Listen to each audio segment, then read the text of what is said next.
Hello friends. तो आज मेरी दिन की शुरुआत सुबह 5 बजे से हुई थी। 5 बजे की मैं उठी थी, पर उसके बाद मैंने अपने घर का काम फिनिश किया सुबह का, झाड़ू वाड़ू लगाई, फिर मैं छत पे आ गई थी और यहाँ से मैं सुबह का व्यू देख रही थी। कभी कभी ऐसा होता है ना, मॉर्निंग में जब सुबह उठ के छत पे जाओ ना, तो फिर वो सुबह का नेचर देखने में मुझे तो बहुत अच्छा लगता है और मैंने सोचा आप लोगों को भी दिखा दूँ।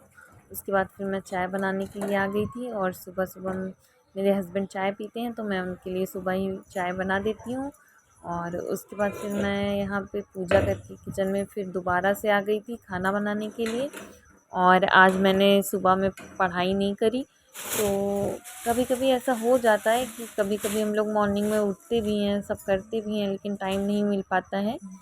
पर फिर भी मैंने 2 गोल सेट कर रखे हैं कि अगर मैं मॉर्निंग में उठ गई तो मैं कैसे पढ़ूँगी और मैं मॉर्निंग में नहीं उठ पाई तो कैसे पढ़ूँगी। क्योंकि कभी कभी ऐसा होता है ना कि हम लोग सोचते हैं कि नहीं, हम मॉर्निंग में 4 बजे उठेंगे, 5 बजे उठेंगे, फिर हम 1 घंटे पढ़ेंगे, पर अगर वो रूटीन फॉलो नहीं होता है तो उसके बाद हम लोग बहुत डिमोटिवेट हो जाते हैं। उसके बाद फिर पूरा दिन हमारा वेस्ट हो जाता है। अगर हमको टाइम भी मिलता है तो मन में यही रहता है, अरे हम तो मॉर्निंग में उठे नहीं, मैंने तो पढ़ाई नहीं करी, मैंने तो ये नहीं किया, मैंने तो वो नहीं किया। अपने मन को एक्सक्यूज़ देने लगते हैं। तो इसीलिए मैंने 2 रूटीन सेट करी हैं कि जब मैं उठ जाऊँगी तो मैं कैसे पढ़ूँगी, जब मैं नहीं उठूँगी तो मैं कैसे पढ़ूँगी।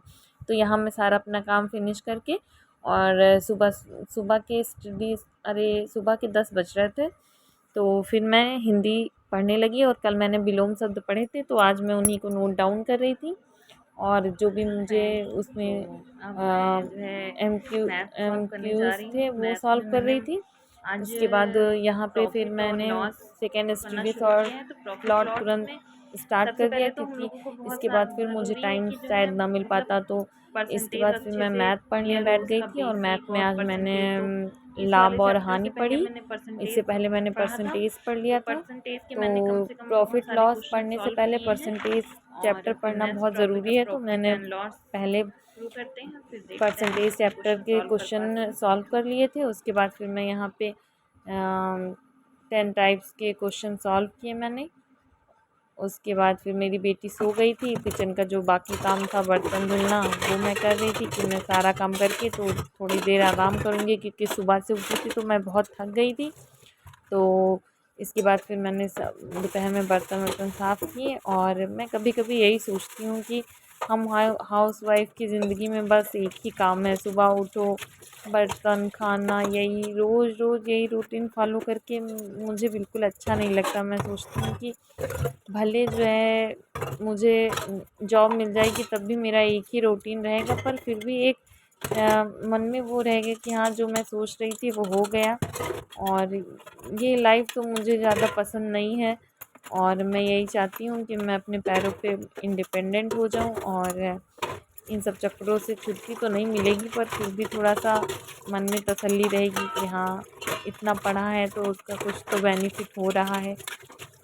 तो इसके बाद फिर मैं कपड़े भी फोल्ड करके रखने लगी थी और कपड़े फोल्ड करके रखने के बाद बस उसके बाद फिर मैंने 2 घंटे सो गई थी। मैं बहुत ज़्यादा सुबह से थक गई थी। तो उसके बाद फिर मैं सो के उठी। उसके बाद फिर मैं अपनी सासू माँ के पास आ गई थी। शाम के 5 बज रहे थे, सासू माँ की कंघी की। उसके बाद सासू माँ ने कहा कि सिमरन मैगी बनाओ, तो फिर मैं मैगी की तैयारी में लग गई थी। और इसके बाद मैंने सोचा था कि जो एक मुझे इंग्लिश पढ़नी थी, इंग्लिश में मैं शुरू कर रही थी प्रीपोजिशन, क्योंकि इंग्लिश का सिलेबस मेरा अभी कंप्लीट नहीं हुआ है। तो वो आज रात में मुझे जब भी टाइम मिलेगा, शाम के खाने के बाद, सबको खिलाने के बाद, तब मैंने सोचा है कि 1-1.5 घंटा मैं इंग्लिश को दूंगी और इंग्लिश कंप्लीट करूंगी। उसके बाद फिर मैं मैगी बनाने के लिए किचन में आ गई थी और यहाँ मेरी बेटी आ गई है और मैं अपनी बेटी से बात कर रही थी। और अगर आपको मेरा ब्लॉग अच्छा लगा हो तो लाइक करें, सब्सक्राइब करें। Thank you so much. और आज तो मैगी फिनिश हो गई, आज तो मैगी फिनिश। हेलो गाइस, तो आप भी खाइए, बनाइए और एंजॉय करिए। Bye bye.